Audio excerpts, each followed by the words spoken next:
It's the Opperman Report. Join digital forensic investigator and PI Ed Opperman for an in-depth discussion of conspiracy theories, strategy of New World Order resistance, high-profile court cases in the news, and interviews with expert guests and authors on these topics and more. It's the Opperman Report. And now, here is investigator Ed Opperman. Okay, welcome to the Opperman Report. I'm your host, private investigator Ed Opperman. Been looking forward to this show here today. Okay, our guest is Francis Scarcella. I probably butchered it, but we'll find out in a second. I guess it's Francis Scarcella. He's the author of the book Miranda Barbour, Inside the Mind of a Teenage Killer. Fascinating story of this young girl from Alaska. I believe I heard a story that she punched Sarah Palin's daughter in the face in high school. So maybe we'll get into that too as well. We're also going to be talking in the second part of the show about the case of Barbara Miller. Our guest, Francis Scarcella here, is a reporter in Pennsylvania, and he got this cold case reopened. The guy's doing a lot of great work. Francis Scarcella, are you there? I am. How are you today? How am I pronouncing your name? Am I doing it right? No, you did it perfect. I'm surprised with the accent. You did it perfect. I'm impressed. You like that, huh? Okay. I'm impressed. Mr. Scarcella, do you have a website that we should know about? You know what? I got to be honest with you. I'll tell you right out of the gate. I'm one of those reporters that just does my job. I don't really go out. I don't promote anything. I don't really look for anything. I just kind of do my job. So I'm not into the flash of it, part of it, per se. I'm not saying there's anything wrong with it. I just kind of am the guy that I walk down the street and I have several people always come up to me with different news stories or news tips and stuff like that. And I think it's because I don't do those kind of things. So to be honest with you, I can't even tell you that I would like you to go out there. And you go to my Facebook. I have my personal Facebook, Francis Scarcella. Yeah, it's Francis Scarcella, then a dash reporter. So it's pretty easy to find. I didn't have too much trouble finding you. Tell us about yourself, though. Who is Francis Scarcella? I had a crazy life. I lived a crazy life. I am now a reporter here in Sunbury, Pennsylvania for the Daily Item. Great newspaper, great people I work with. Prior to that, I worked in the world of professional wrestling, believe it or not, and I am a Wild Samoan graduate. So I graduated from the Wild Samoan Training Center around the same time as somebody who has become, I guess, if you want to say a household name, but Dwayne "The Rock" Johnson, who is off of the Wild Samoan's nephew. So I trained right around that same time period, and I travel the world with professional wrestling, believe it or not. But I always had a passion for writing and mingling with people, and so I ended up going to school, and here I am. So that's pretty much it in a nutshell, to be honest with you.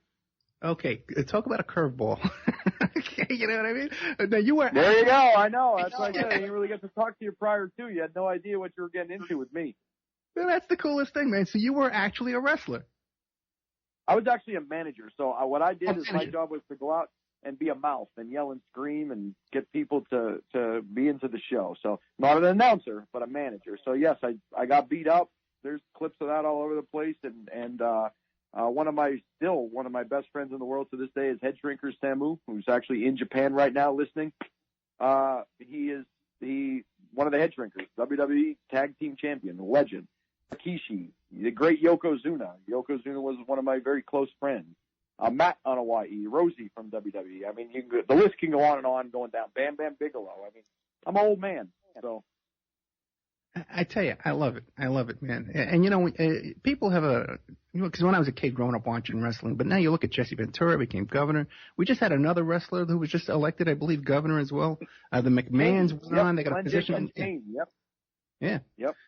It's a real stepping stone these days to get yourself out there. And it seems like a lot of intelligent people. I guess you can't be a slouch. No, I mean, everybody gives that business because, it gets the bad rap of this and that. But I got to tell you, I mean, my experiences with pro wrestling it's been a family. I still am, in contact with many of them today.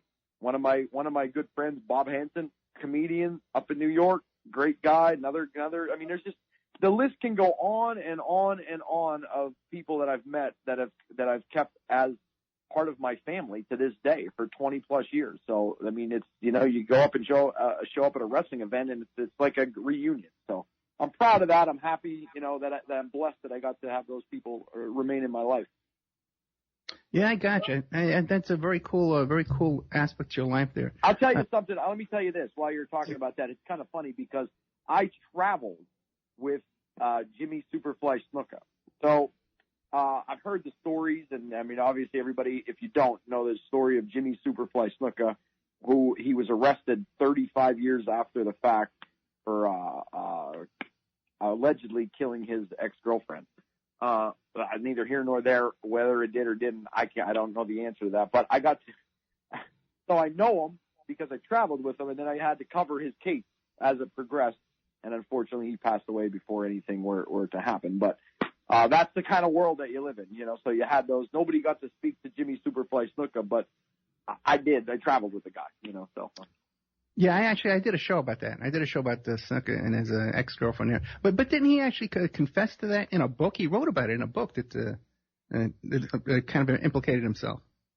My experiences with Jimmy Snuka are this. I'll tell you a fast story since we have the time, but I'll tell you it real fast. Yeah. So I used to drive him around and go to various places. And again, this is, you know, way later on in life. So, you know, he would tell his road stories and blah, blah, blah.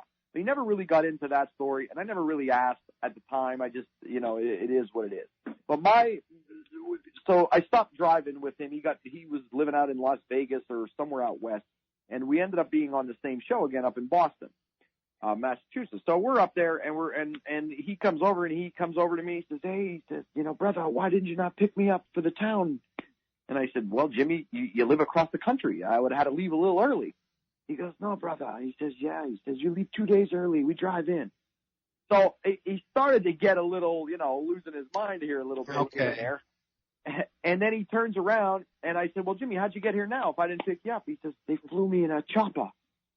And I looked around. I said, "You know, you're 2.5 hours from an airport. You got to get here somehow." And sure enough, there was a chopper sitting in a field right outside the building. So I don't know. You know, that was Jimmy Snuka. Okay. So they're pretty much my experiences as far as it goes with him. I didn't really ever get into anything like that with him. And again, you know, as a reporter, I kind of look forward to the case, covering it with him, because if that was the case, then you know what? Then you got to pay for what you did. And I'm a firm believer, and I always was a firm believer in doing the right thing. I don't speed. I don't do anything. Everything I do in life is clean. And I just, that's how I decided to live my life. And, you know, here I am today. So. Yeah, I hear you. It's always a lot easier to just do the right thing, keep your nose straight. I got a show by Jim Snuka. It's in the members section. People can go check that out.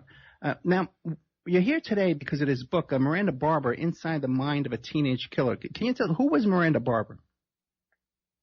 I'll tell you the Miranda Barbour story. The Miranda Barbour story is, so Sunbury is a little small, sleepy town here, maybe 10,000 people or so. And it's, you know, you get your average, you know, domestic fights that end up bad or somebody shoots somebody because of, but they always know each other. So this one was a little different. So November of 2013, I'm like every other, you know, I'm out there in the trenches, and I was across the street sitting in with the judge discussing a story I was doing with him. And I get a phone call that they said they found a body up the road. So I'm like, it's going to be a domestic thing. Who knows? I'll wait it out. So I waited. It was freezing cold. So I waited, and I decided to go up there. And I said, I get up there, and I'm standing there, and one of the officers that I knew come over, and I said, "So what's going on?" He said, "I got to tell you, this one's not good." And I'm like, "Well, okay, is it drug related?" He said, "I don't know." I said, "Do they know the person?" He said, "I don't know." So that kind of piqued my interest. And now here comes the rest of the media. Everybody comes running. So you have 20 different television and radio and newspapers, and everybody comes running. So you know what I did? I left. I said, you know what? I'm not going to deal with 20 different newspapers and everybody standing around the freezing cold.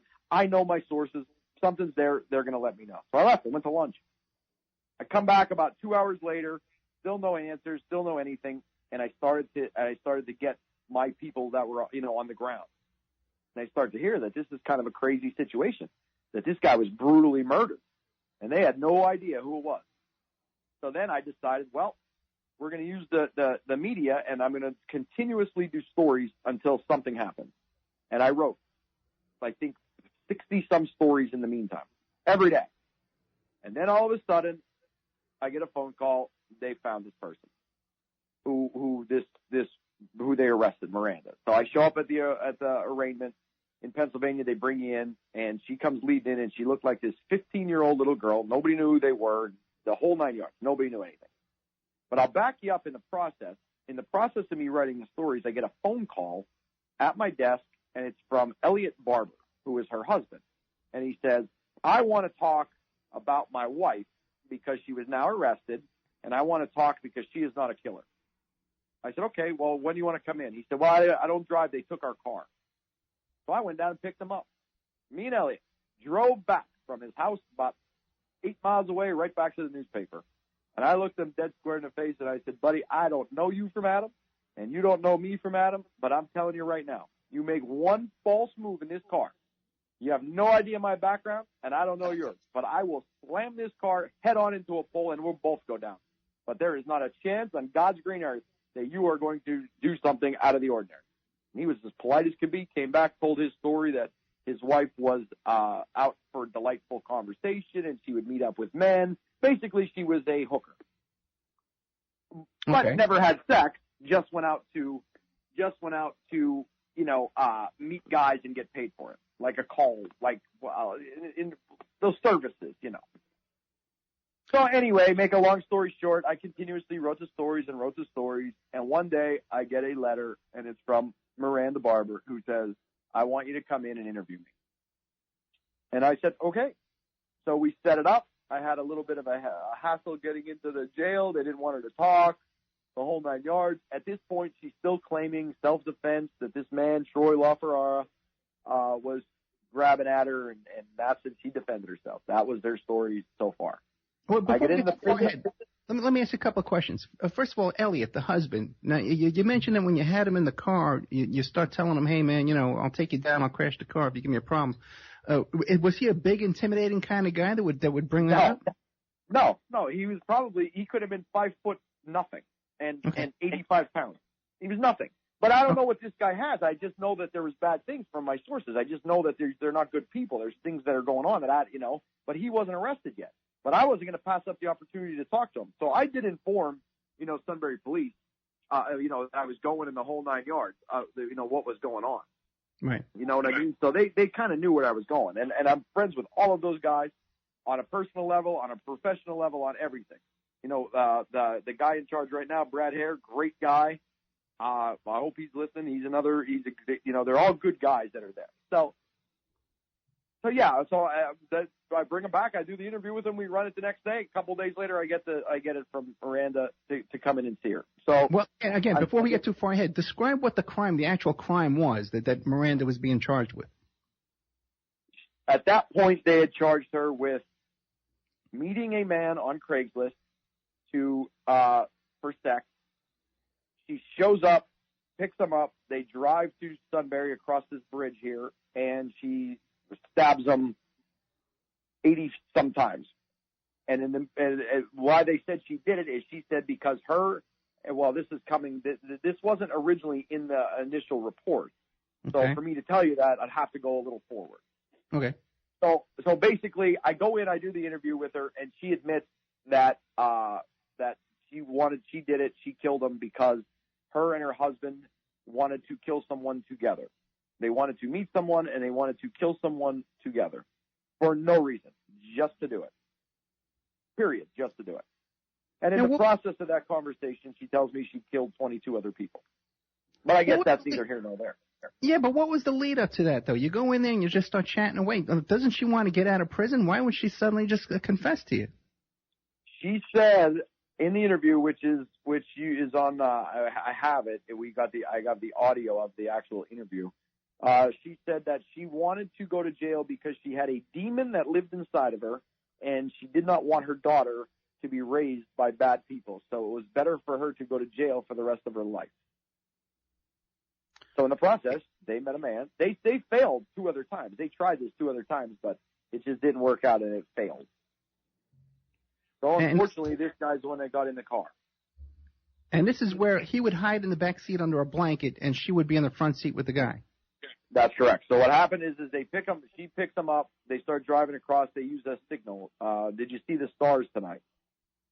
She says it, nobody pops up. She says it again, did you see the stars tonight? Nobody says it, nobody pops up. Finally, they get to the house, and she gets mad because he wasn't doing it, and she leans around, taps him, he jumps up, wraps a cord around this man's neck, she starts stabbing him. Troy fights back, hits him. He kind of got busted up a little bit. He backs away. Troy tried to get out of the car, Miranda told me. She walks around the car door. This is right in front of the guy's house. Walks around the car door and was slamming his leg back in the car until I guess he was hurting. So he put his leg back in the car, and at that point he was starting to succumb to the stab wounds. And then they drive him up about 2 blocks away, and they dump him in the woods. Okay, fascinating. Yep. And how old was she at this time? She was 18, just turned. 18 years old, and she already had a child? She had a child, yeah. It was a baby, I guess, less than a year, I think, just right around a year. And do we know who was watching the baby when this murder was being taken place? Who was watching the baby? Yeah, she was actually living with – Elytte had a friend. That's how they ended up here. Elytte had a friend who was living in the Selinsgrove area, so they came up to stay with him. So he was there with a couple other roommates, so they were all staying there. So when they decided to do this, on Elliott's birthday, they decided to go do this. The baby was at home with at that apartment where they were staying.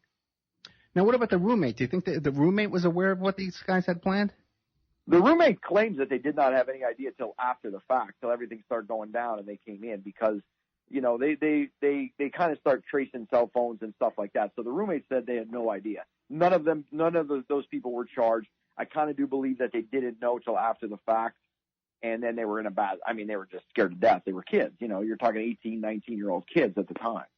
So I think they were scared to death of the whole situation. And this sick individual, Miranda, really manipulated a lot of people. I mean, she just did. And she has that in her. I mean, I sat across from her. I must have visited with her over 100 times.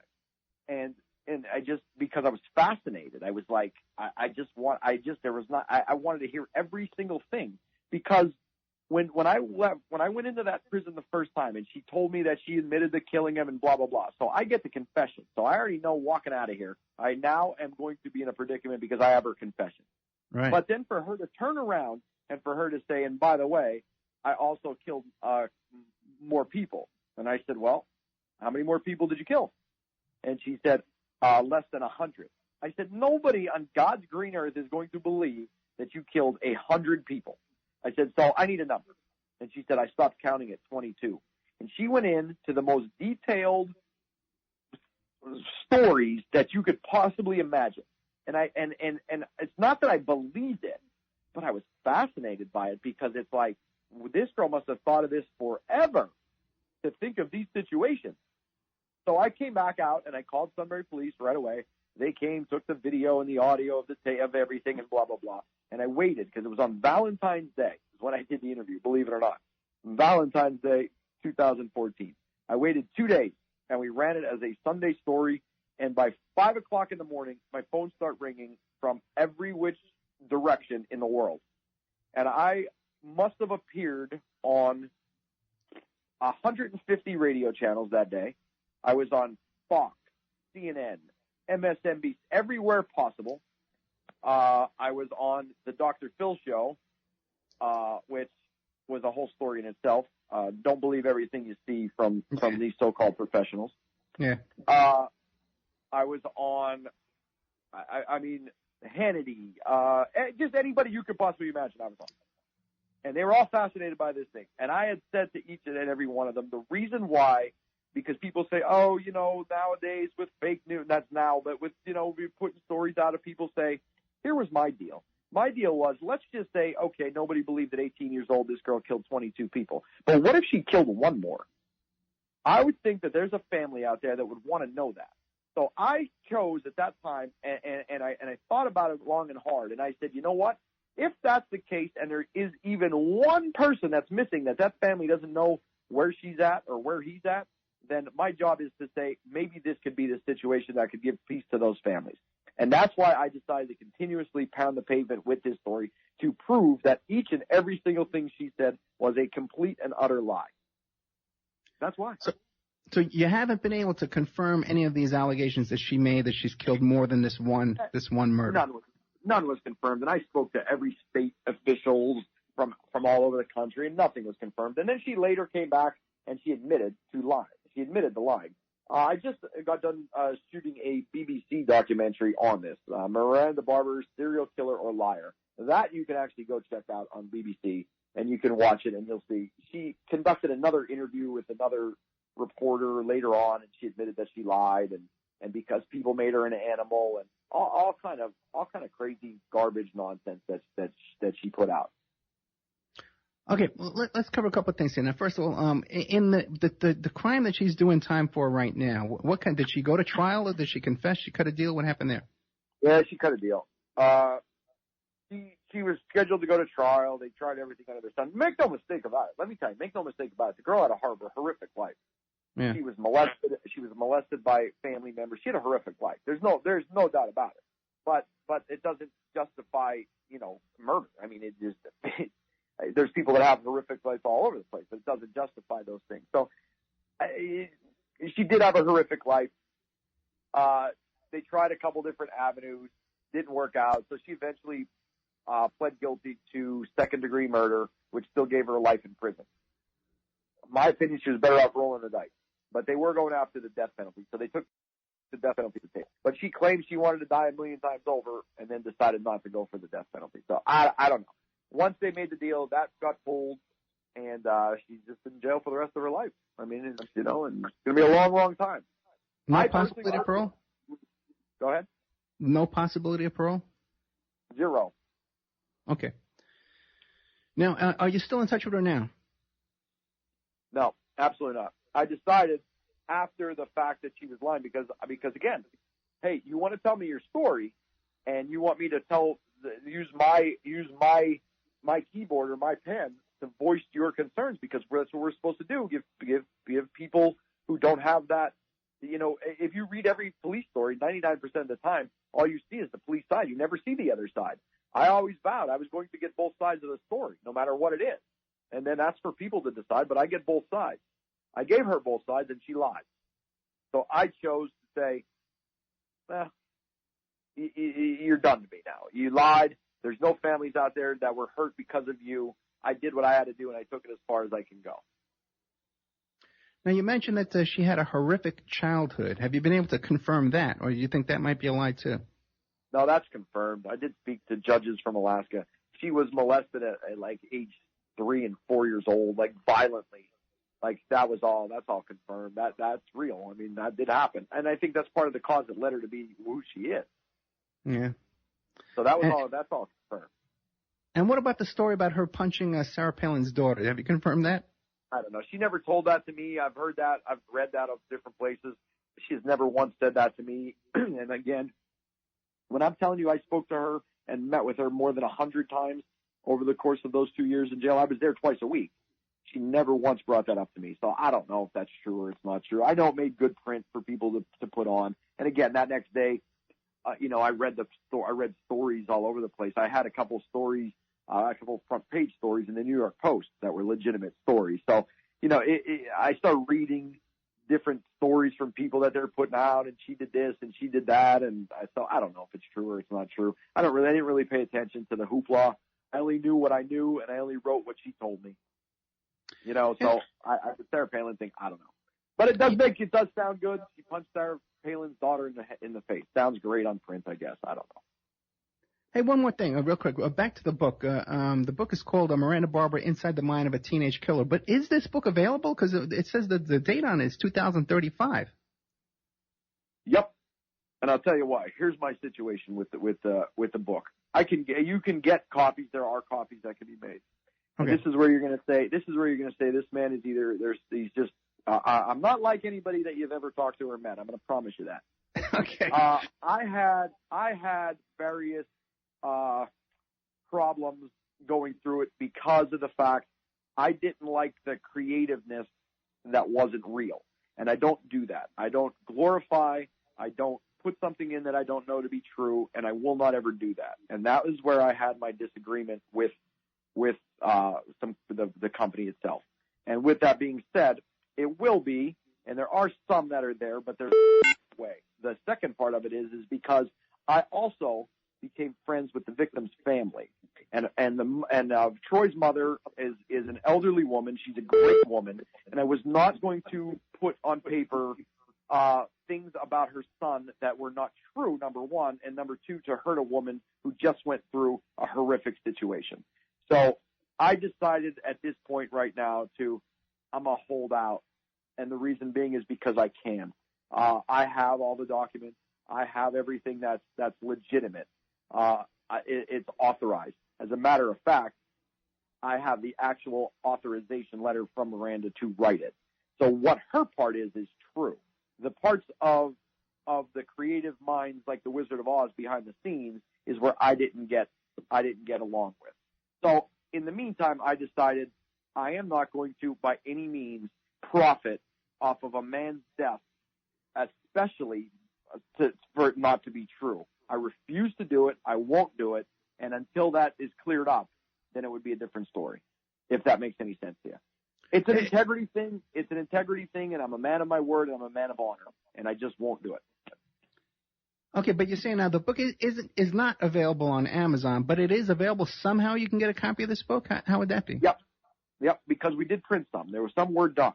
Some were done, and then the changes were supposed to be made. So that's why I say, and it will be there. You will get it, because eventually it's going to come out. And the 35, don't pay attention to that. You will start seeing here in the next couple months. You'll start seeing it. Things start to happen. But like I said, I'll send you one anytime you want, and then you can read the actual the truth, and not a glorification of things that weren't real. And that's because some of the allegations she made about Troy, that she claimed she was 16 years old or something like that, and he still went ahead with it. You don't believe any of that part? I don't believe it. It's never proven. There's never been any kind of anything from police for that to say. So I'm not going to give a murderer the opportunity, who is already a proven liar, to say false things about a man who can't defend himself because of this horrific incident, and let his family go through that kind of aggravation over it. I'm just not going to do it. I'm not going to do it. You know what I mean? That's just, like I said, that's an integrity and an honor thing. So sure, if the guy can't defend himself because of allegations from the person that killed him, you know what I mean? That's what I'm saying. So it's like about as one side as you can get. Right. If you go out, it's exactly right. If you decide to go out and kill 30 people and then you say all bad things about them, I can't talk to those people. So it's just not my thing to do. Now, she married Elliot. She was 18 years old and she was married to Elliot. What age was she when she got married? 18. She got married 2 weeks prior to this whole thing. Oh my God. 2 weeks prior to, my God, what are these people? Yeah. Were they employed? Any kind of employment? She was not. He was working as a dishwasher up at a restaurant up here. So they just got jobs. And I mean, listen, I went as far into this story again. We're rewinding here 4 years, so you got to bear with me. But I went as far as this story to find the receipt to the ring that they bought, because I thought they robbed the man of some money. And right after, she had posted on her Facebook that she got an engagement ring.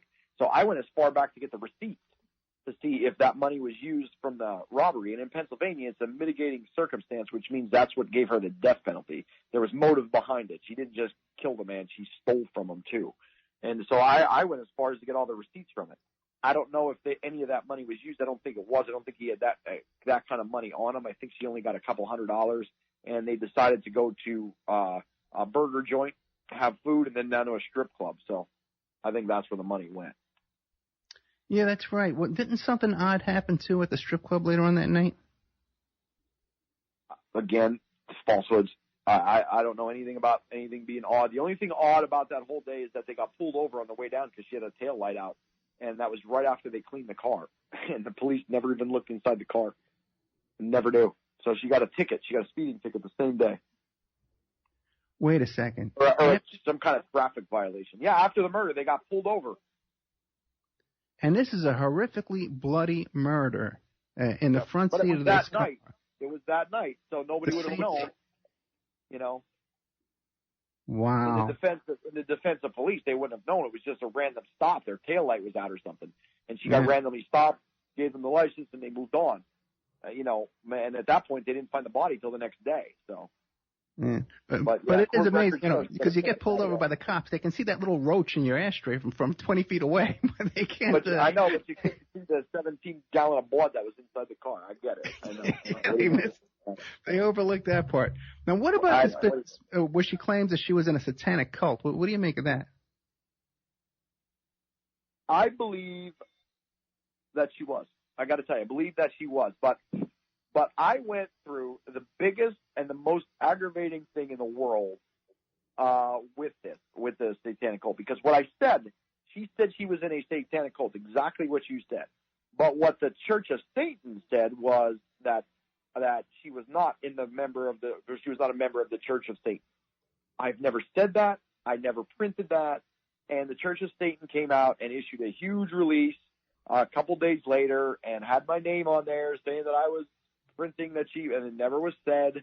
And I had a little, listen, I wanted to stay on my side of the river and let those people stay on their side of the river and all be well. I did not want to have any disputes of what it was. So I clarified and showed that was never said. Do I believe she was in some kind of satanic cult? Absolutely. But I did not at any point say she was a member of the Church of Satan. She was a member of a satanic cult, and it could have been her and Elytte as far as I know. But I do know they had various rituals, which was just some awful things where she would use his semen and rub it on her. It was just crazy, crazy stuff. I have a letter somewhere where she describes what they did prior to the murder. So I don't know. It's crazy. Okay, so putting aside the Church of Satan, which I understand too, they can really harass you online. I'm familiar with that whole process with them. I was fighting back, but because it wasn't true. They weren't true. I mean, you can say what you want. I have thick skin, but you got to at least be true. At least be true. Sure. So, but you believe that she was involved with a cult of others besides Elytte, or just her? I believe she had. I do believe that she had bad people around her, and they were doing crazy things. I mean, I believe they had the Book of Satan all over the floor. They did have the Satanic Bible. They had it in the house. They each had one in their cars. I do believe that they were practicing something. Can I say that there was, it was a 75-person cult? I don't know that. I just know that they were, involved in something. You know what I mean? Okay, so that's interesting. So they definitely weren't into Satanism. Okay, we can go that far as well. Maybe not through a member of an official church, but not just her and her boyfriend and her husband, but the roommates as well were all involved in the same kind of faith. No, I don't believe that the roommates were. I don't believe that the roommates were at all. I believe that they were and never told anybody, and they had their own little rituals. The roommates that were from here are not bad people. I mean, they just happen to get unlucky. They let people stay with them. I mean, they just happen to get unlucky. That happened. How did they meet? Did they meet through Craigslist too? Who? Miranda and Elytte? No, the roommates and Miranda and Elytte. No, Elliott's friend lived up here, so he knew him for a long time. I guess the kid used to live in North Carolina, and he knew Elytte, and he moved up here. So they were friends. Apparently Elytte was in Pennsylvania before. He was up here before years ago or something as kids. So they were like childhood friends. How did they wind up in Alaska? They were both born in Alaska? No, they didn't nobody winded up in Alaska. Miranda was born when Miranda was born, she's a military baby. So she was kind of born in Wallissa, Alaska, I believe. And they lived there for a while before they moved, and then she moved to North Carolina. So Elytte was never in Alaska. Elytte was never in Alaska. Now, Elytte, what kind of sentence did Elytte receive? Same thing. He's life without parole. Life without parole. He made the same deal. He appealed, and he was denied. Same thing. And she's in the process right now. Actually, currently, I just did something on it a couple weeks ago of trying to get her sentence overturned because she wasn't told the right things and one of those type of things. And there is stuff going on with it, but it's a dead issue because of the fact that she's missed her time. Right. Well, the murder happened in 2014. It's 2018 now, so she's only been in prison 4 years. Yes. And she's just getting around now to start wising up and saying, hey, I got to get out of here. Let me try some appeals. Yeah, a little late. I mean, you should have thought about that. But, no, I mean, it's crazy. It's crazy. It's only 18 years old. Like I said, you know? everybody became the world, the world literally became fascinated with these people and this story. And at the end of the day, when it was easy read and be done, and everybody else was going on with their things, I continued to pound the pavement to find out that it's not really that. They were just two idiots who literally went out and killed a man for absolutely no reason. They did what they did, and it was dumb. And now they're going to pay for that for the rest of their lives. And it wasn't as flashy as this story had everything from the beginning, and I knew that going in. You had drugs, you had sex, and you had murder. Are you kidding me? Who doesn't write that story? Did Elytte confess anything to you as well? No, Elytte, I didn't talk to Elytte. I didn't talk to Elytte because here was my initial thing, and this is why I cut Miranda off as well.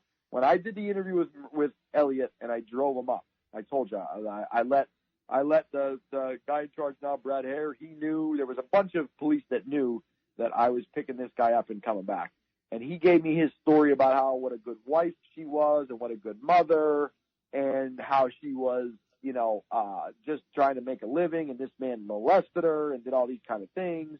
The victim, that is. And I printed that story because that was his story to tell, and I printed that story. Later to come back that I watched the video of him confessing to police that he lied about everything. So at that point, what am I going to use him for anymore? I don't have any more to talk to. You know what I mean? Well, why would I talk to him anymore after that? He was a liar from then, so anything he says to me now, if he told me the sky was blue, I'd walk outside. I don't know. Okay, so as far as Elytte goes, he didn't initially confess to you, but he did confess to the police later on under interrogation. Now, he pled guilty or he went to trial, he cut a deal as well, right?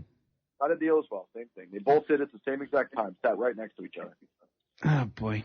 Okay. Now, what was his childhood like? How did because if she had such a horrific childhood, I'm sure that his had some problems as well. I didn't do too much on him, to be honest with you.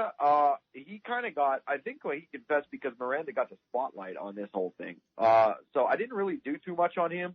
So as far as his childhood, I just heard he used drugs a little bit here and there, and then got heavier into drugs later on.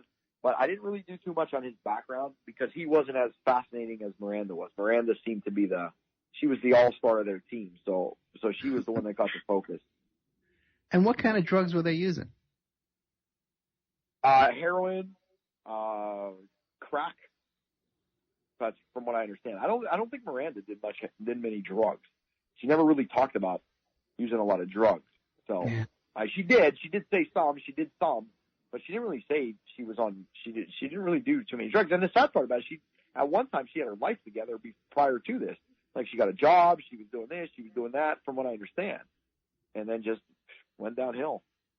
Yeah, 18 years old. Yeah, you start dabbling with heroin at such a young age, man. It's really it just cuts off so much of your future. Even without all of the childhood abuse and all the other problems coming at you there. That's what I said. She had a horrific life. I make no mistake. She had a horrific life. And I'll tell you point blank, and I would say this to anybody that asked, and I have. The woman, as crazy as she is and as much as of a liar as she was a fantastic mother. She talked about that child up and down a storm. She was a fantastic mother. I believe that 110%. And it's a shame that in 10 more years that child is going to Google her mother, and she's going to read it, and she's going to come looking for me one day and ask me questions about her mother. That I will guarantee. Yeah, and people don't know who's listening on the air. They don't realize the kind of, you tell a story on the radio or in your article there, your column.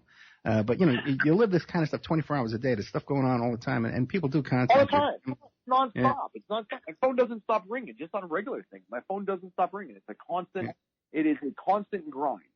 And I'm happy to say that there's times where I love it, and then there's times where I hate it. But you've got to do the right thing, and if you're doing the right thing, then this job you should be proud to be in this business. You know what I mean? Like I'm not a political reporter, so I don't get into all of that kind of stuff and whatever, and that's fine.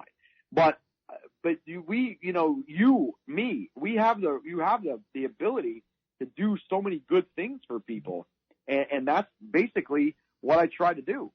You know what I mean? Like, again, my main reason behind this entire story was to find out if there was anyone else that may have been suffering or missing because of it. And you know, and that led me and sparked me into the whole, 30-year-old cold case, Barbara Miller. We'll get to that in a minute. A couple of questions on it. You mentioned that Samantha Barbour, that she was molested around 3 years old, I think you said? I think it was like, I don't know off the top of my head. I think it's 5 or 6. Okay, but so childhood abuse. Now, this was by her own family? Yeah, it was by her uncle, and he was convicted of it. He was convicted and spent time in prison. So that's why I said I got those court documents on that. Okay. You know. And what I talked to a judge in Alaska during the period of this time. I talked to a judge up there, and he told me point blank, he said it was one of the most horrific abuse cases he's ever seen. So. Now, do you think it's possible that the people who abused her and treated her so horrifically as a child, that they were involved in the occult and witchcraft and Satanism, that kind of stuff? No, I don't. And her mother, I spoke to her mother several times. And then I got a phone call one day a couple of years ago from Miranda, and her mother killed herself. The mother killed herself during this the court proceedings? Nope. Miranda was already convicted, and they found the mother dead. She had overdosed, I guess. Took a bunch of prescription medicine and was found dead. So in the last couple of years, her mother... Yeah. I think it was 2 years ago. Yeah, it wasn't long ago. But yep. Oh, boy. Now, when she was claiming that she did these 22 other murders, ritual murders, for this cult or whatever, did she ever give you names and dates and stuff like that? She gave locations and time periods, and we had it searched out. I mean, they did extensive. The police here went out and they contacted every state that she claimed it in. I mean, they really did their jobs. I mean, they really did, and they went after every little thing that she said. And they talked to, FBI officials and state officials and from everywhere, and just nothing's there. I mean, it is what it is. Nothing's there. And again, she came back later on and admitted that she lied, that she didn't do any of it. Right.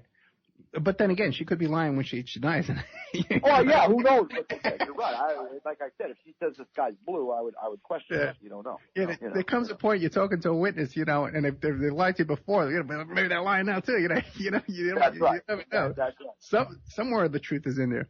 But now, when she was naming these locations, and that was my point. You just said is my point. That was my point. Somewhere between all those fairy tales that she told lied the truth. So that's why I said even if there was just one, it was worth it to continue to go down that road. That was my point of that, of continuing to go. Because everybody's like, well, who would believe 22? I said, I'm not saying I believe it. But what I'm saying is if 22 gets narrowed down to 10, and 10 gets narrowed down to 8, and 8 gets narrowed down to 1, or 1 gets down to some guy got stabbed and lived, and didn't know who did it. That was my point. But yeah, it's a pretty big leap to go from, petty theft and stuff like that to premeditated murder, where you have a whole plan with a ligature. 100%. Yeah. 100%. She didn't go through the school of criminals. She went all the way, right out of the gate. So these other murders, she would name locations. Did she ever have any corroborating evidence that she was in those states and in those locations? Yep. Every single one of them. That's the part I'm telling you. It was so elaborate. She was in every one of those places where she said. Every one of them she lived. Okay. And so then when she was telling these stories, how did she describe these other murders? Like the same kind of process and hiding the back? No, one she said that she shot him in the head. Another one she stabbed. Basically, she said that she would lure them in, and she was involved in them. There was other people there, and she would lure them in and then kill them in alleys. And, I don't know. Stuff like that. She didn't get into any kind of crazy long details like this one. Gotcha. And did she have names for people that were actually missing? No, never gave me a name. Never gave me a name. Never gave me a description. Never gave me the only thing she said is where the locations were. So we scanned the world along with everybody else. And believe me, when I put that story out, everybody under the sun was running to all these states because they wanted to be the one that cover it. And I was like, go have at it. Go get it. If you're a reporter and you're in Florida where she said it was, and you find somebody, have at it. Now, what about Elytte? Was he ever questioned about these other murders, and what did he have to say? He originally said that she told him the same thing, and he believed it. And after that, I mean, not that much. He didn't really say that much more about it. So I believe he believed her. Right. I believe that she told him that she did. I do believe that. I believe she told him that, and he believed it. So. Yeah, and if she would have had practice telling these stories first to Elytte, over and over, getting him all worked up, then she would be more convincing when she's telling the story to you, because right. She's got it all imagined in her head. You know what I mean? Sure. Now, give me an idea. What kind of rituals were they performing? Like satanic cult rituals? Yeah. I'll be honest with you. She never really got into that. The only thing she did say they did was these. She would cut him, and she would take his semen. I mean, that was what she said, and put it on herself. I mean, as odd as it sounds, but she didn't really. There was no like slicing up a lamb or anything like that. She never really told me anything like that. I would love to sit there and tell you that there was these crazy things, but there wasn't. She never really got into it. And I guess maybe I should have asked. I don't know. But at that point I was like, I mean, how much could you take in one, you know what I mean? Yeah. And what about like animal sacrifices? Ever talk about that? She didn't really say that. No, she didn't really say that. She didn't really say any of that to me. Okay. Now, did any of her friends or associates come forward to you? Because obviously you're right in the middle of this story. She's confessing to you. You must have been contacted by other people. Any other interesting sources or surrounding her? Yeah, I talked to everybody that she knew from down there, from in North Carolina. I spoke to the supposed father of her child, but none of them really said anything that would have been overpowering. That was big news. Just that she was a drug addict and she was a liar. The biggest thing people told me was she was a liar. That knew her. She was a liar. She was a liar. She was a liar. So. That's interesting. The father of her child. Now, what was his story? Was he the same type of guy? Drug addict, street kind of person? I gotta tell you, the guy called in, so I wouldn't know if it was even him. He just called in and said he was. So I had no confirmation. I never wrote anything about it because, again, it could have been, Brad Slack from down the street. Amazing. Okay, we're coming to the end of this segment, and when we come back, we're going to have a little commercial break. When we come back, it's about a 5-minute break. We'll come back, we're going to be talking about the Barbara Miller story, which our friend here, Francis. Now that, my friend, that one's a good one. No Satanism in that one, okay? But I'm going to tell you what the country needs to do in cases of missing people. Now, I'm telling you, there's a solution out there, and there's a great organization that will help, and I'm going to tell you all about it. Okay, great. But before we get to that one, is there anything I've left out that I've forgotten to ask you about the Barbara, the Amanda Barbour story? Miranda, yeah. Is there anything else if yes? The only thing that I would say on it is, after the course of the last 5 years of my life, I am burnt out of Miranda Barbour. Mm-hmm. If that makes any sense. Because again, and I get it. I get it, because everybody wants that one missing, tidbit of it. You know what I mean? But there really isn't. What's there is there. The best thing I can tell you, and I got to be honest with you, BBC did a great job. If you want to know and follow that story, go to BBC and pull up, or just Google it, Miranda Barbour, serial killer or liar. It was very well done. It was. I was involved in every step of that process there, and I knew every single thing that was going on. It is as true can be. Some of the filming you'll love. Stone State Entertainment did it. Chad Evans. You're going to see police talk in there. You're going to see it all, and it was very, very well done. Okay, and that's available. You can find it on YouTube? You can find it on BBC's website. Yeah, it's BBC. BBC, I don't know, BBC. Go to BBC. Just type, it's Miranda Barbour, serial killer or liar. I'm sure it's everywhere now. And it'll pull up there on the BBC there. Okay, But I'm telling you, you pay attention when you come back. I'm going to tell you about these cold cases, and you're going to see. And I never knew about it, and there's people out there that don't know about it, and you're going to be the outlet. You asked me about the promotion. So one thing I would promote is this organization. So. Well, why don't you mention it right now before the break? What's the name of the organization? The organization is NAMUS, NAMUS, NAMUS, and it's a national for missing persons. And what you do is there's people you contact, you get a hold of them, they put it into the system, and they search, and the database is just unbelievable, and it scans all over the place. Right now, we're waiting on something that could be Barbara Miller. And wait, that's NAMATHUS? No, NAMUS, NAMUS. NAMUS, and this is like they have run a database. And did you use this database when you were looking for some of these people that Miranda was talking about killing? Absolutely, no. I never knew it existed. By dumb luck, one of the regional directors, who is awesome and just knows everything about this business, period, reached out and spoke to the police about it, and that's how I found out about it. And then I ended up doing several interviews with her, and it was just fantastic. I mean, just the information that you can get from them, and the amount of resources they have. And what it is, I mean, I'll give you the short end of it. Is what happens is if somebody goes missing, they take DNA, and then they'll put that DNA into the system. It gets tested in the whole 9 yards, and then it's always in there. So now if a body turns up somewhere in western New Mexico, that could be linked back to a missing person from Kentucky. It's just that impressive.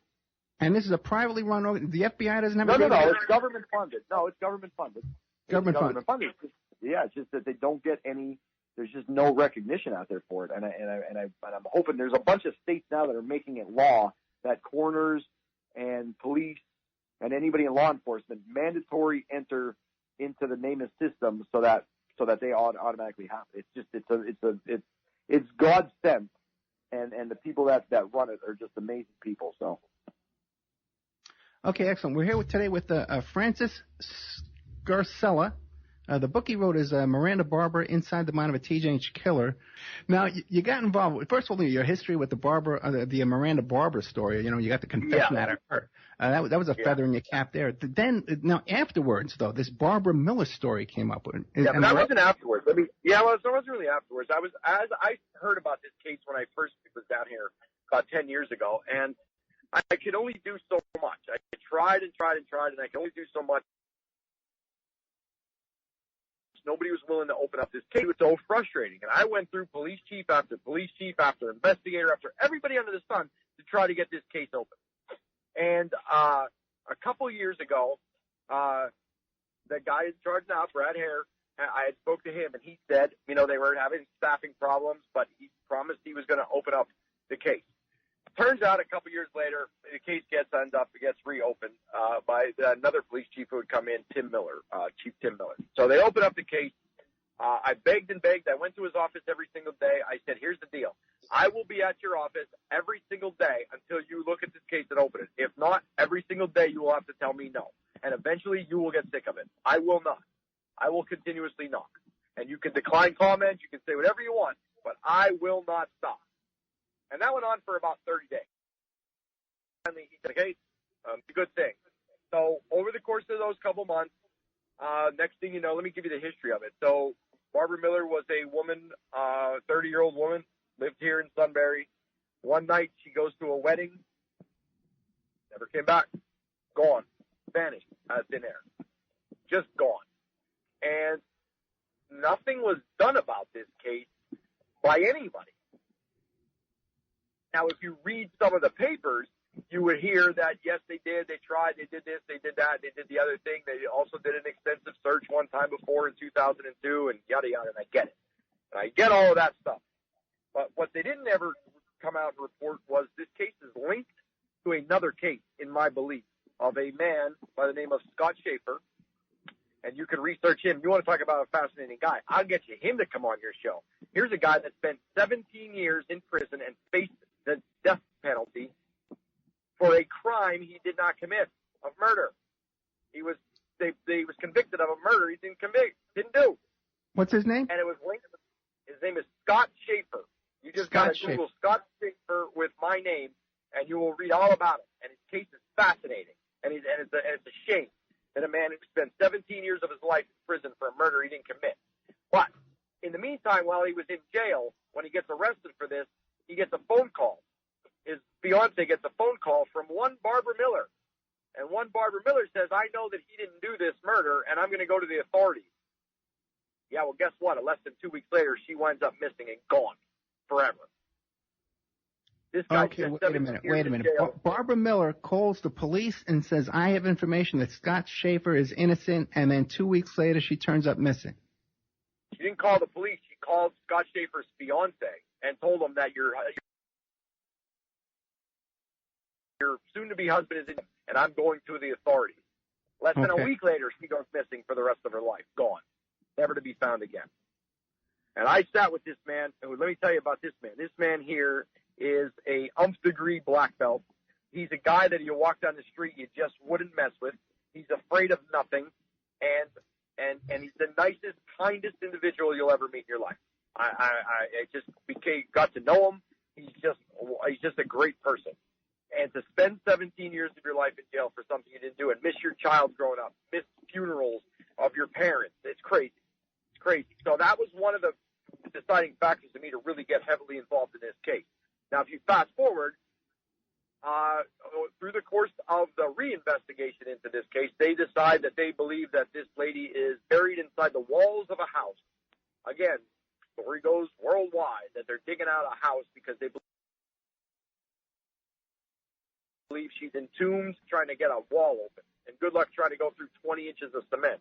And if she was put through a wood chipper, as they say, again, alleged, good luck finding those pieces. Make a long story short, all of a sudden, here comes Dr. Henry Lee. I'm sure you heard that name. Sure. Dr. Henry Lee's involved. He actually took parts of the evidence. Dr. William Bass from down in Tennessee, from the Body Farm. You heard of the Body Farm? Sure. Dr. William Bass is involved. All of these world-renowned forensic scientists are searching. Enter Namath. Out of nowhere, while everybody's waiting around trying to see where you can get the money to do all these kind of things and all these kind of tests, enter Namath. So the police chief gets a phone call one day and from these people. He wasn't even going to return it because he didn't know who they were, or an email rather. So I said, he tells it to me, and I said, I looked it up online. I said, I don't know. I would call them. I said, it looks to me like it's like a government thing. I would call them. So he calls them, and needless to say, they saw it through the media, wanted to help and get involved, and now here we are all these months later, and now they've taken care of everything. They take all of the samplings and the DNA, and however that works, however it works, they do all of that, all of those things. Once that occurs, then they get a match. If there is a match, then it will automatically link Barbara Miller to one of her family members through the DNA. A case up here in this way, about an hour and a half from here in Wilkes-Barre, Pennsylvania, was just solved thanks to Namath and another great state police trooper, Corporal Sean Williams, a relentless cop who just continuously is great people. For them, this one through Namath. And now Namath is actually starting to push towards getting put in different states as mandatory, so you have to enter it. So where you live in Washington? No, I'm in Nevada. You're in Nevada. So Nevada's not a state yet, but that's pushing it. But now say something happens out there in Nevada and they find a body in New York and it's one of your family members. Your DNA could match one of those people and, case solved. It's just like that, and it's not an easy process. I mean, there's a lot of things that go behind it, but that's the majority of it is what that is that. And they're just great people. They're just fantastic people to deal with. Every time I've ever had to call them or get some kind of information, they're honestly right then and there. They give it to you. They want to push just as much, and they want to do what he knows and how and everything they do. I have never been more impressed with an organization in my entire reporting career. Okay, Nams, any insights? Let me ask you LAMQF. now, Scott Schaefer, because I guess he's like the key to all this, because if he was in prison for a crime he didn't commit, and then soon as she starts nosing around on that, she turns up missing, what is the story with Scott Schaefer? What are the circumstances involving the crime that caused him to wind up in prison? A guy by the name of Ricky Wolf was found dead on a boat launch right outside of right in this area, and it was a 2-year case where they did not have anybody to arrest. And 2 years later, they arrested Scott Schaefer as part of it. There was a couple of them that were arrested. Another guy, Billy Hendricks, was also arrested for it. He was released as well. They both spent 17 years in jail. 2 other people were Scott Schaefer and Billy Hendricks. So Schaefer had nothing. Barbara Miller apparently may have either been there the night this Rick Wolf got murdered, or she knew about it and got and was going to turn in the actual people who did it, and winded up missing. Okay, Schaefer and Hendricks, were they did they cop a deal or did they go to trial? No, they went to trial and lost, and they had Okay. the death penalty. They were facing the death penalty. So then the death penalty got pulled off of the table. They ended up just getting life in prison.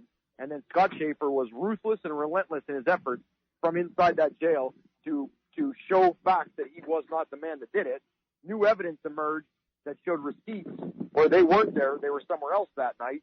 And before you know it, they had PCRA hearings, which is the hearings to get them out of jail. And everyone agreed that they will serve time served.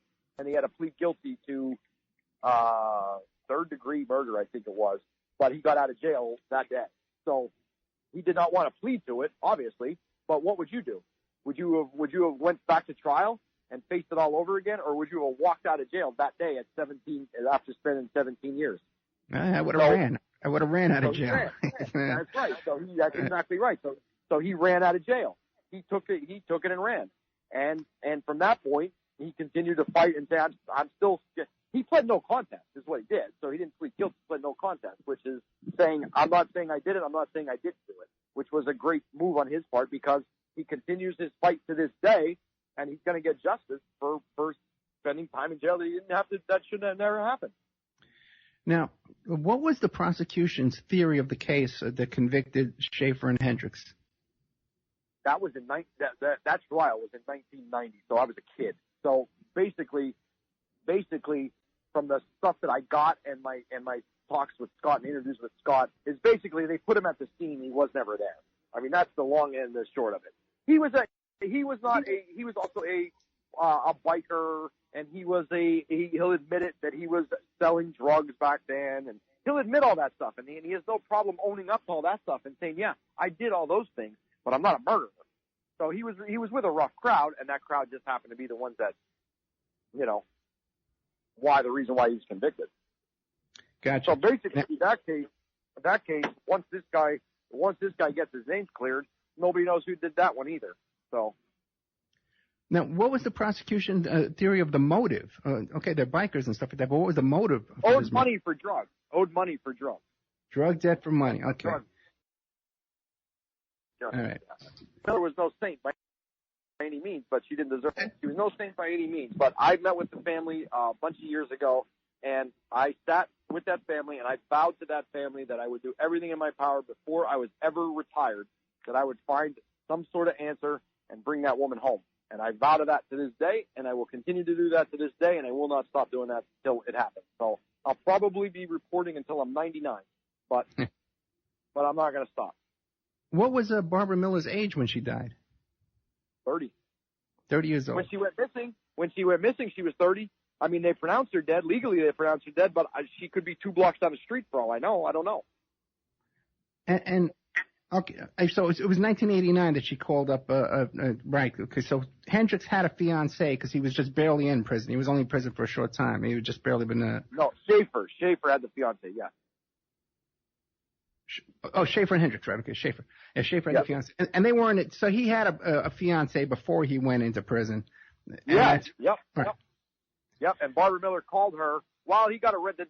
A couple days after he got arrested, Barbara Miller left a message to his fiancé and said, your soon-to-be husband did not commit this crime.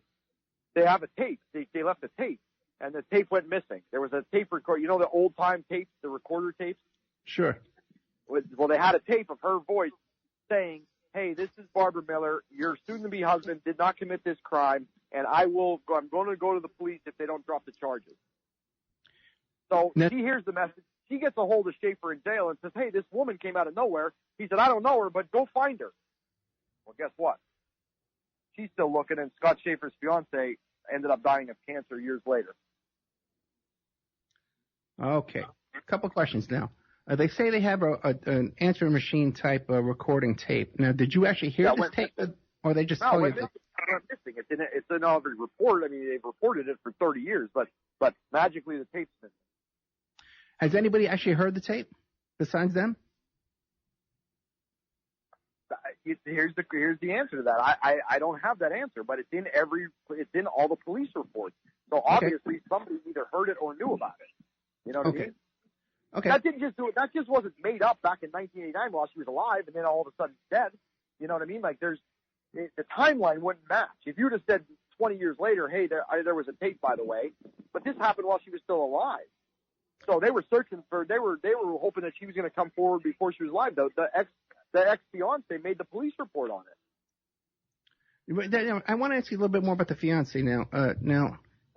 So she got the phone call from Barbara Miller. How did she know this was the same Barbara Miller?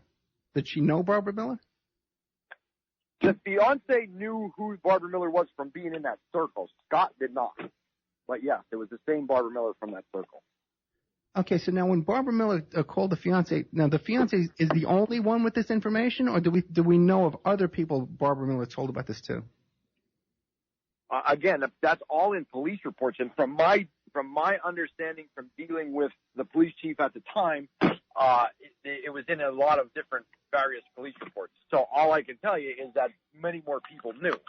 But again, you have to remember, you're talking about a 30-year-old crime at this point. So there's a lot of stuff that's out there that who knows, you know what I mean? Do I believe that the tape existed? Yes, because if you do the math and the timeline on it, the woman was still alive, Scott was in jail, the fiance is now saying this woman's going to come forward, and then she goes missing. That was where the link was. There's been a million different stories over the course of 30 years that there was a link between this Ricky Wolf homicide and the disappearance of Barbara Miller.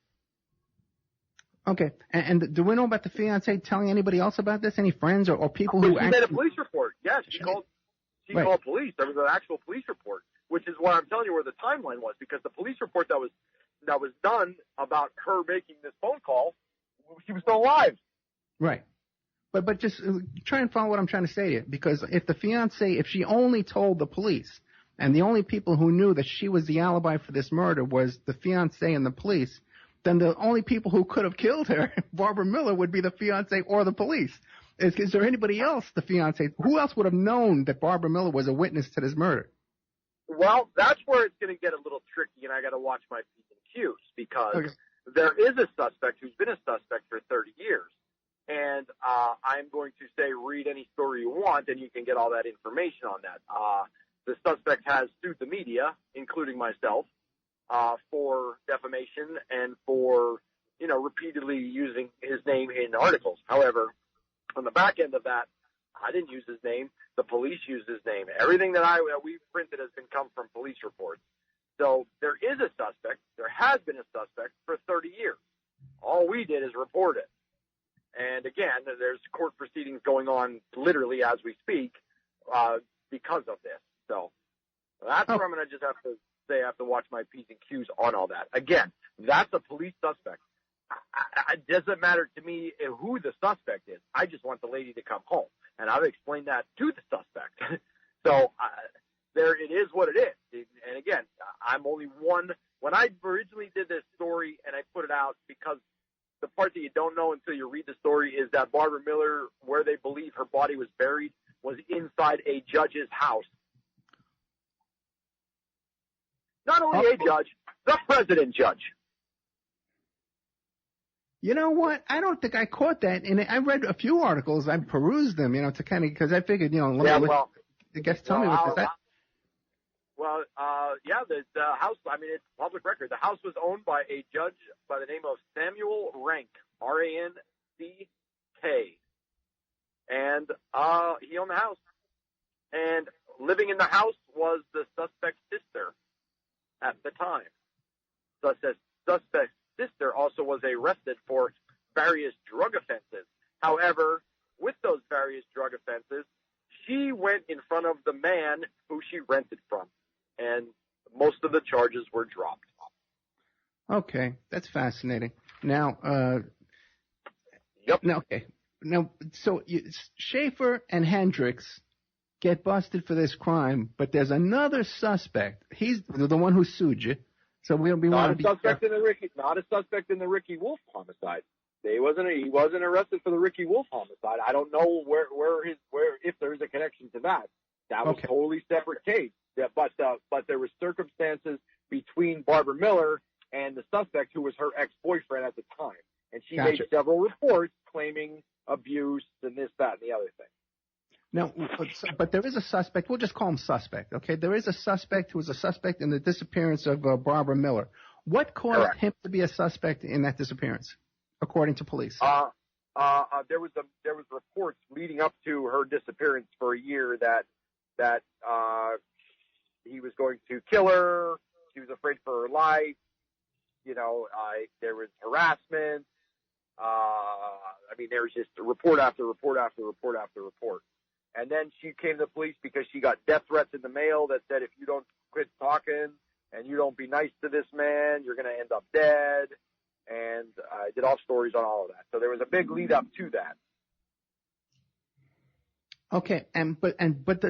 Again, clarify for me, does he have any connection to this other murder, the Schaefer and the Hendricks murder, that would cause him to give him a motive to want to silence witnesses in that case? I don't know that. And again, that's where I'm in the P's and Q's section of this whole thing. It's not, all I can tell you is, as a reporter, I am unbiased in this situation other than the facts that I see that were presented in front of me. And the facts that I see that were presented in front of me are exactly what they are. Again, I'm on the fence on leaning because I don't want to give any personal opinions or anything like that. All I can tell you is that the connection is there based on previous reports and stories that were done. Okay, and we don't want to falsely accuse anybody or make allegations that wildly or whatever. And if the person who's a suspect, if he feels like he wants to give his side of the story, wants to come on the show, I'll gladly interview and give him some time as well. I'm making the offer, I make the offer. Everybody's invited. Everybody's invited to come on the show. Everybody has a chance. You're right. Everybody has call me. I want to be on the other end. Everybody has 15 minutes. Now, what led police? I guess we'll call it the judge's house, right? What led the police to suspect that there was evidence inside this house, the judge's house? Oh, that wasn't just a magical revelation. That was already reported who owned the house. Nobody went there because it was a judge's house. So nobody wanted to go there. Apparently, this is alleged. This is what's alleged from the new investigator, who says everybody knew about this house, but for some reason nobody had the guts to go to this house. Well, this guy had the guts to go to the house because he ripped it apart and sent it all over the country. So at the time of the disappearance, there was widespread rumors or tips coming in that this house was connected to the disappearance? Yes. Okay. But nobody touched it. Has anybody interviewed the judge, Sam Rank? Anybody in the media interviewed him? He's dead. He's dead now. Okay. So he's not talking. Okay. Not talking. He's dead now. He's not talking. I tried to interview the sister who lived in the house, and she didn't have many religious things to say to me, and now she's dead. Oh, the suspect's sister now also is passed. Now, how did she die? What's the circumstances of her death? Some kind of illness, I guess. I don't know. Okay. Now they tore apart the died, like, yeah, people die. People die. And it's not all connected to this case. Yeah. But now, I saw the pictures. They were tearing apart the house. What did they find? Did they find anything in the house? Again, that's a police question because they're not going to tell me that. But I can tell you that what I do know is that, they had to give some sort of answers on what was going on. So all I know is this is where NamUs becomes very important, because NamUs has DNA and they have potential whatever. I mean, again, their NamUs isn't going to tell me that stuff either. That's all classified, lockdown information. But if anybody's from out there, NamUs, I'll be more than happy to listen to that information. So I don't know what they have, or if they have anything. I just know that there is things going on, and they have been working with them, and that part they did release to the public. That's it. Other than that, I don't know. I don't have any of the other. I don't know what they found. I got you. And how long ago did they tear apart this house? How long ago was it? Last June. But again, it's not like you know this business. It's not like CSI where you just go on and it's solved in a week. So I get it. It takes time. Everybody wants answers. Myself, Scott Schaefer, who wants the answers more than anybody. But it's not right there. You know what I mean? Like, the stuff is just not right there and readily available. And I wish it was. I wish it was as easy as they needed a week to tear out the walls. The wall in the house was like 26 inches thick. Like where you could have landed a helicopter or a 747 plane on it. It was ridiculous. And there was no reason for a wall to be that thick. But try busting through it. And God loved the people from this area, man, because people came out of the woodwork that donated their equipment, donated their time, donated food, donated drinks. It was a hot summer week that week. So people came out of the woodwork. Everybody in the area wants their answers. Everybody wants answers. But you got to get them. I mean, I get it. It's not something that's overnight. So we waited out. Again, thanks to the great people down at NamUs. They're on it. They're helpful. You have great police working on it. It's one of those things. And again, another case that I wind up in court, Miranda Barbour, I winded up in court subpoenaed. I did another case up here where the guy, Rocco Franklin, he's the father of a lady by the name of Maria Snooty Spencer. They supposedly killed, she was convicted of killing her ex-husband. He fled the country to Argentina for a year. I interviewed him in jail. I got a jailhouse interview with him. I ended up subpoenaed in court. So why not get sued on this one too? Keep the record going. You might as well. You're going to need your own bench over there at the courthouse. Now, you said there was a 2-foot thick wall in this judge's house, right? Yep. Now, do we know from what are those things called? Yeah, it was an add-on. If you're asking me, it was an add-on addition to the house. Yeah, building. And guess when it was built? Oh, 1989, I bet you. Same time. 1989. Okay. And that's okay. So we have a building permit that shows that this 2-foot thick wall was constructed right around the same time. Now, see, you're a private investigator, and that was very clever thinking. Oh, sure. You said, was there a building permit? And you're 100% accurate. However, I went down that road. I'm not a private investigator. I asked. Guess what? There's no records of any permits in 1989. Oh, that's interesting. Okay, too. So there's no building permit, so then he can't even sell the house without running into problems. Okay. All right. Now, I have some questions. Now, this town is called Sunbury? Sunbury. Now, What's the population of this? This is a city, the city of Sunbury? Yeah, it's about 10,000 people. 10,000 people. How big is the police force? How many cops? Well, that's a touchy subject, but right now they should be at about 13 or 14. Right now they have 4 or 5. It's ridiculous. Okay. It's a situation where they're down power, they're down everything, and that's why this kind of case kind of stalled, is because you lost, all of the police. And again, Brad Hare's out there doing everything he possibly could do to keep everybody moving, but it's not an easy thing. You got 5 guys running around, then you got me, pain in the neck reporter knocking on his door every 2 seconds to give me Barbara Miller updates. I get it. I get it. So that's why there's been kind of a little bit of a lull, but I don't believe that that's necessarily the only reason.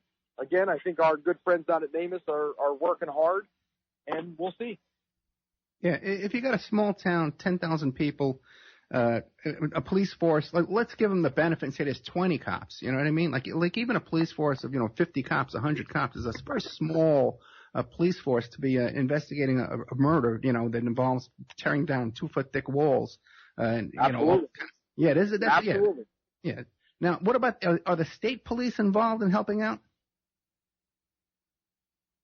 Well, it's Pennsylvania's a little different, so it's like a jurisdiction thing. State police were involved, and they did a great job in assisting on what they did. But again, it's the jurisdiction thing, and it is Sunbury's case. So yes, state police are involved. They do help when they can. And again, me personally, I'm hoping for the one corporal who's also on the NamUs board, and he just is another guy who knows everything about these kind of things. I'm hoping that that those guys can get involved at some point. But it's kind of more like a jurisdiction thing, so it's not as easy as just, okay, let's send the state troopers in. I got you. Okay, so I got to tell you, throughout the course of all of this, I really learned to realize that it's law enforcement is really tough because they just don't have the people to go out and do things. It's easy to sit back and follow only one case, but they get a million other calls that come in at once. So it's like it's not just one case. There's 500 cases going on. So it's kind of tough, and I get it. I understand it now better than I did. Yeah, right. It's so true. People have no idea. I was just talking to a client the other day, and she says, "Well, how easy is it to get away with these kind of things?"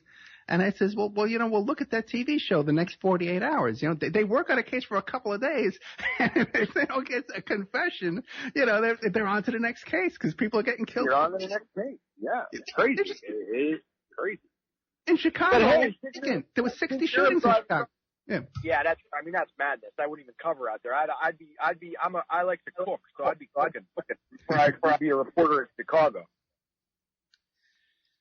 So you're a private investigator. Why don't you come on up to Pennsylvania? Tackle it on. Let's go. Get your skills out here. Well, I got to tell you, man, I got so much going on. I'm a little overwhelmed these days of all the stuff I'm working. Yeah, I'm sure. So, but yes, fascinating case. My advice to anybody out there that's listening or that go read about it, man. Go read about it, and anything anybody can do to get involved and help in those kind of situations police would love it. Anybody that whatever, there's stuff that comes in all the time, and go check out NamUs. Get your local police on board. Get your congressmen and your senators and your state representatives and your mayors and your coroners and everybody else. Go push NamUs because they need to be all across the country. And that opens up the doors. The more states get involved, the more that opens up the doors to solve other cases. And I'm a big advocate of it is because, again, you don't know what's in the minds of people. So if this lady or anybody's missing a person and they're clear across the country and they were never entered into the system, you would never know. So go out there and make it a law and get all of these cases entered in and watch that list just drop and people find their loved ones. And Francis, the publication you're involved in, how can people find that, the newspaper you write for? DailyItem.com. Very simple. DailyItem.com. Come check us out. We do a lot of festivals and a lot of good stuff. Daily Autumn? Say it again? Yeah, you're saying DailyAutumn.com? No, Daily Item. Daily Item. Daily Item. Yep. Yeah. Daily Item. Yep. Francis is one of these the thick accents, his East Coast accents. It's hard for the average person. Yeah. I'm 100% Italian on top of it all. So come on. Okay. Francis Scarcella, thank you so much. Is there anything you want to leave us with before you go? I appreciate your time. I appreciate you reaching out. This has been again. I'm one of those guys that rarely says no to getting out good messages. If I had nothing to talk about, I would have said I appreciate it, but I can't do it. So I'm just one of those reporters that will stay in the trenches. I fight the good fight for good people all the time. I never will waver from that. I get both sides of the story. I will not change who I am for anybody ever. And again, I got very lucky because of my pro wrestling background. So I know a lot of big guys if anything goes down. Yeah, fascinating stuff. One day we have to have you come back and just talk about the wrestling life. It's a whole fascinating. Oh, you'd be more fascinated with the wrestling life than anything. I can tell you locker room stories that would blow your mind. Yeah, definitely. We'll definitely have you come back, my friend. Thank you so much, Francis Scarcella. I appreciate it. Take care. Okay, we just finished with this. Francis Scarcella. The book is called Miranda Barbour, Inside the Mind of a Teenage Killer. But the thing is, it's not available right now on Amazon, but keep an eye out for it. He says it's going to be going back up. Fascinating stuff there. It's always interesting with these big, especially when a Satanism involved too as well. He mentioned how he started hearing from the Church of Satan, started complaining, putting out a press release, objecting to his reporting on there, and you hear that so much in these cases here with whenever it involves satanic ritual abuse, a lot of online stalking and harassment. You can ask David Scherter about that. We've had him on the show several times. So the fascinating story of Miranda Barbour, an 18-year-old little girl. Involved in this. I've heard this story about Alaska, but he's saying that he spoke to her over 100 times, 100 hours of a conversation with Miranda Barbour, and that the story about her punching Sarah Palin's daughter in the face is untrue. Okay, I wouldn't put that. I got to tell you, the public perception of the Palin family is nothing like I uncovered in my work, in my case involving Sarah Palin and Todd Palin. I was involved in a case in Alaska. My client was a Shirley Tripp, who was a massage therapist, a Craigslist massage therapist up there in Anchorage, Alaska. And one of her clients, according to her, was Todd Palin. And she sold her story to the National Enquirer, and then they tried to back out and not pay her. So I became involved in that, trying to prove her story and collect from the National Enquirer. And ultimately, the whole case wound up in a congressional investigation into Secret Service misbehavior because one of the Secret Service agents who was guarding Sarah Palin later on went down to Colombia with Obama and got involved in that incident in the brothel down there. So it was one of my big cases involving congressional investigation, Secret Service misbehavior, and also the vice presidential candidate. And ultimately, when we returned all of our evidence from the Anchorage Police Department there, because Shirley Tripp was arrested for prostitution ultimately, and they seized all her devices, her computer, her cell phone, all kinds of thumb drives and notebooks and calendars. And when all that information, evidence, when her case was over, and the court ordered the Anchorage Police Department to release all that evidence, it was released to me, so I could go all through it with a fine-tooth comb and prepare exhibits and stuff like that for the congressional investigation. The same day it arrived at my office. It was the same day Sarah Palin announced that she was not going to run for president in 2012, I believe it was.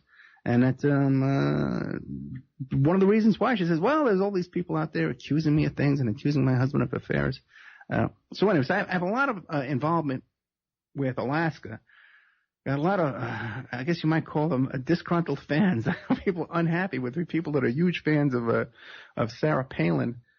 Who are not quite fans of me, okay? But I've heard, man, let me tell you something. I've heard all the gossip about the Palin family down there in Wasilla, which is a teeny tiny little town, and it would be very unlikely. Oh, excuse me. It would be very unlikely if this Miranda Barbour lived in Wasilla that she wouldn't have run across the Tripp girl. I forget her name. Anyway, Sarah Palin's daughter. It would be very unlikely. Very, very tiny little town. As a matter of fact, there's what was it? There was, because there's a thing in Alaska too where they pay you to live there. So more people, a lot of people just say they live down there, just to get the check, and they have different residents. They have a residence in Washington State, but they'll have a place in Alaska too where they'll have their name in somebody's house. And there's something about how there's the ratio of structures to people is so far off that there's no way that all those people actually live there. There's a very, very small number of people that actually live there. And that's how the Sarah Palin became mayor of this little tiny town. And there was all kinds of scandals went on under her mayorship down there. And then she became the governor later on when there's even more scandals. But Todd Palin was a snowmobile racer. That's how he came to fame. And Sarah Palin was like a waitress for a while there and a beauty pageant contestant. And one of the stories we used to hear about is their weekly poker game at their home down there in Wasilla.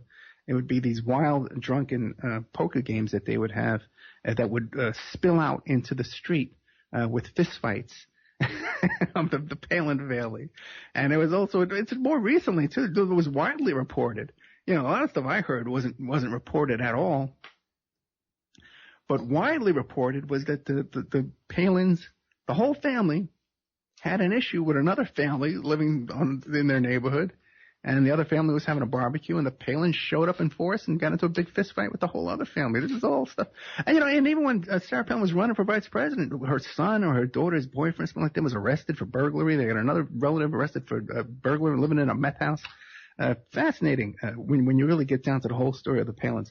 So anyway, so that's where this good old Miranda Barbour comes from, that same little town, Wasilla, Alaska. So it would be fascinating to know we would all have to look into this a little further, what the more details are of her satanic cult involvement were, especially if there was some kind of connections to Wasilla.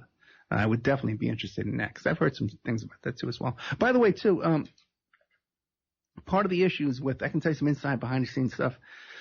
Part of the issue is the public persona of Sarah Palin as being this person who's a right-wing Christian and conservative and all this kind of stuff, which could, she's right-wing, that's for sure, too. But as far as being conservative or being a Christian, their behavior doesn't exhibit that whatsoever. And Bloomfield, what's his name? Richard Bloomfield? Broomfield.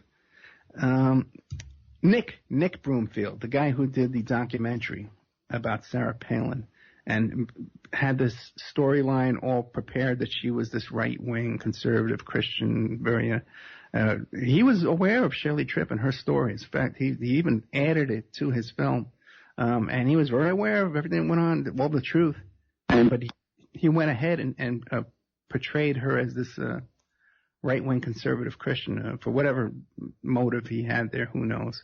But that wasn't my experience whatsoever that I can tell you firsthand. Okay.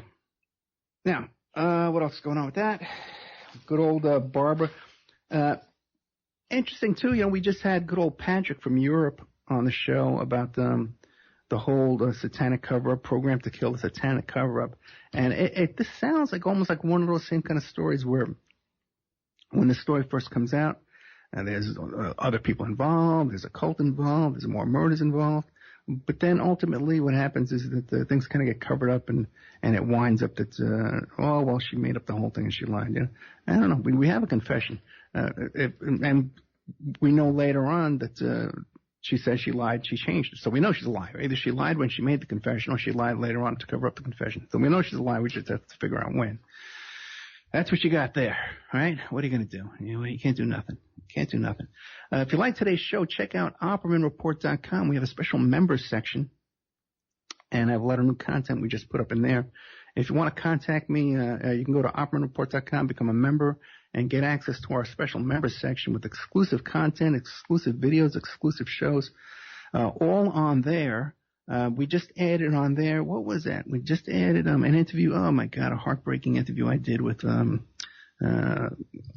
Jake Grant from Now You See TV. Ugh. My God. He invited me to come on and talk about the Catholic Church, the grand jury report that came out there just this week in Pennsylvania. We're our friend here. We're just talking to Francis Scarcella, and might have asked him about that too if I had a chance. I didn't think of it. But 900-page report comes out about child abuse in the Catholic Church in Pennsylvania. And there's in the 900-page grand jury report, an introduction, a 16-page introduction. Then I'm actually going to read the whole thing. I'm going to create a broadcast where I just read that whole 16 pages. It's not legalese. It's a heartfelt narrative from the grand jury members who are lay people. They're not lawyers. They're not prosecutors. They're just grand jury members like you and me who get picked to be and paneled to be on a grand jury. And they pour their heart out in this introduction. Now, you see on the news how they talk about there's 300 priests targeted, named, and 1,000 victims, right? And, right after that, you see all this stuff, all the people talking around 300 arrests. The 300 arrests rounded up, thanks to Mr. Trump, he's rounded up all these pedophiles. Well, you got to pay attention. You got to read because there's 300 names, but there's only 2 arrests. And if you read the grand jury report, and you don't have to read the whole 900 pages. I don't expect you to do that. That's a special kind of person who wants to do that kind of stuff. And to be able to sit down and read this stuff, because it is brutal, to read some of the things on it. It's just horrific. That's was going to change your life. If you read it, it's going to change it, but if you just read the introduction, there's a lot of horrible things in there too as well. But you'll find that the 300 names that they came up with were names that the Catholic Church already had. This wasn't a new investigation and new stuff. There were a bunch of subpoenas and a bunch of like 100,000 pages of documents, hours of stuff, testimony things. But this is stuff that the Catholic Church has known all about for many, many years. This is nothing new. They've known about this. And we know that it's more than 300 priests because it says, well, some weren't reported and some things were lost. Things were covered up, And same thing with the victims. Some victims didn't report. Some victims, their reports were lost. And some were covered up. So we know it's many more than 1,000 victims. We know it's many more than 300 priests. We also know that there were 3 previous grand jury reports done on the same exact topic in 3 dioceses, Catholic dioceses, that weren't covered in this recent report. And in those previous cases, again, there's 3 of them, and one was in 2005, one was in 2011, I think one was in 2009. And again, dozens of arrests in those cases, or dozens of names, people named, and again, hundreds of victims came forward. So,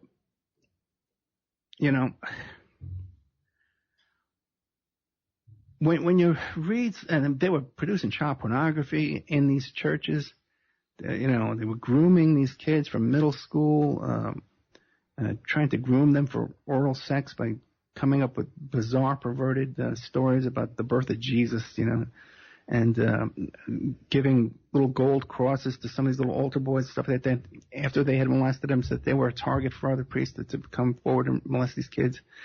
It's like which kids were ripe to be targeted by other people. So it comes to a point where we just got to say, like,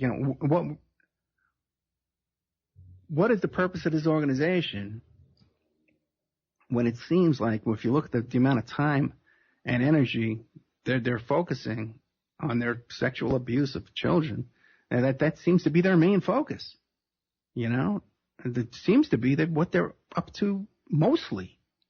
And the rest of these church services are an hour or 2 on Sunday, and whatever the confessions they're taking and counseling they're doing and running these schools and stuff, it seems to be like an afterthought, and somebody's got to say it. Because you can, and not everyone's going to read 900 pages. I know that. Okay. But you can read the 16 pages, and I'm going to make it easy for you because I'm going to read it to you.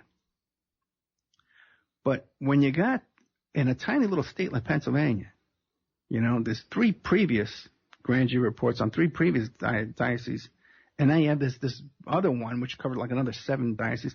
This is, every diocese is involved in this, and it's being covered up from the top down. There was a letter to the bishops by Ratzinger telling them how to deal with these, how to cover up these cases.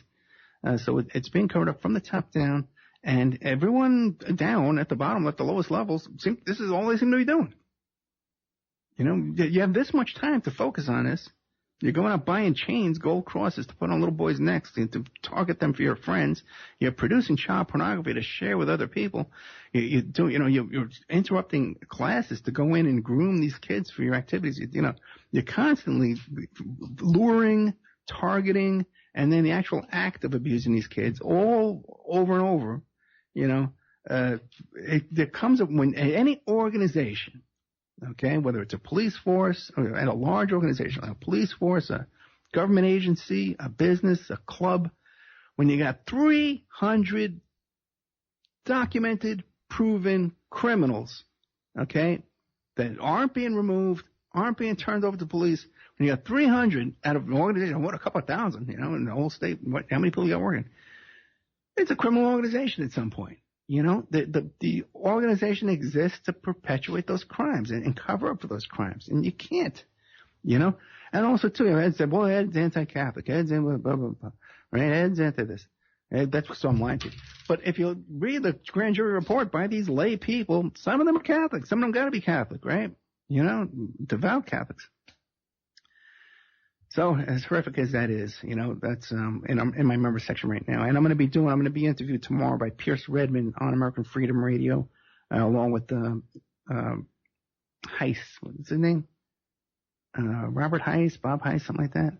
And he's coming on too with us, and we're going to be talking about this. And that woman who was Anthony Bourdain's girlfriend, who was also just recently outed as being involved in this kind of activity. There's another show in the member section, Brian Heiss, I'm thinking of.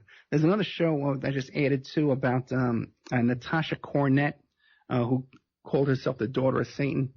And again, the same kind of thing where, she was with this group of kids. They were Satanists, openly, Satanic Bible, same stuff, all this stuff, they did rituals, same stuff, over and over, and at the time of the conviction and the confessions and the trials and all that kind of stuff and the plea bargains, it came out, all this activity was going on, and they were up to their necks in it.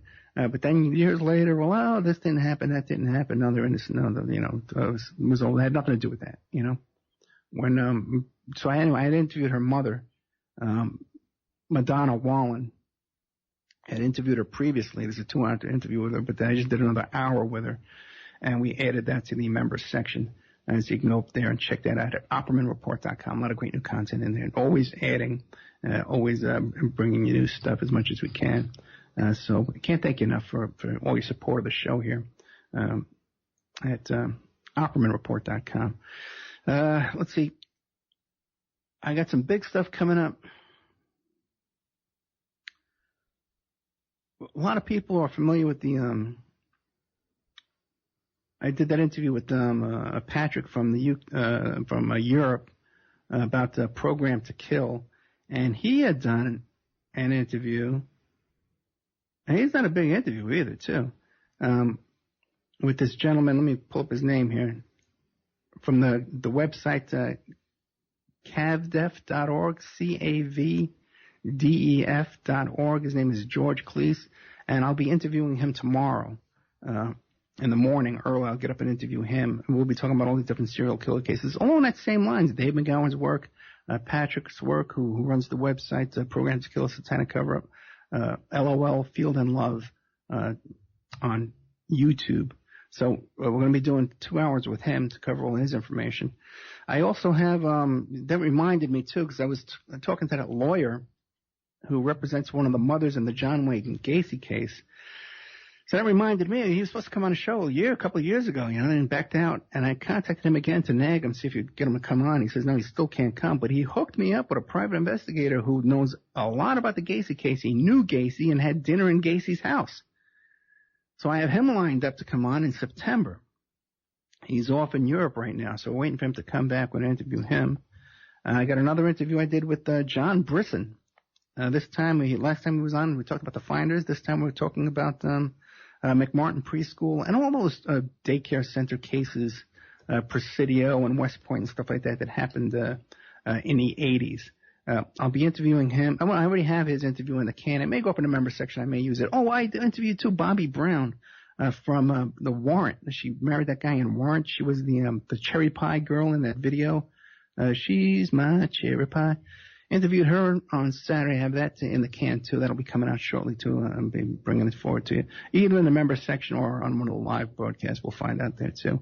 Don't forget too, we'll be adding some stations shortly. So if you want to advertise on the Opperman Report, just give me a call or an email at oppermanreport@gmail.com. It's a great opportunity to advertise with us. Because we've gone on 3 stations in California we're working on right now. So that would be, you're going to lock in those low rates, like our friend over there at CartKing.com has done. Let's see. Like 1 minute left. You run out of things to talk about. So let's see what else. Hey, what else I got lined up here? Never ends. Oh, yeah, real quick, I was talking to you on my live show Friday night. I was talking about how Manafort, how I predicted that these guys, if you want to be a defendant, man, this guy's got everybody working for him. He's got the KGB, he's got mafia connections through Trump, he's got all his political connections. Okay, gotta go. All right, thank you so much.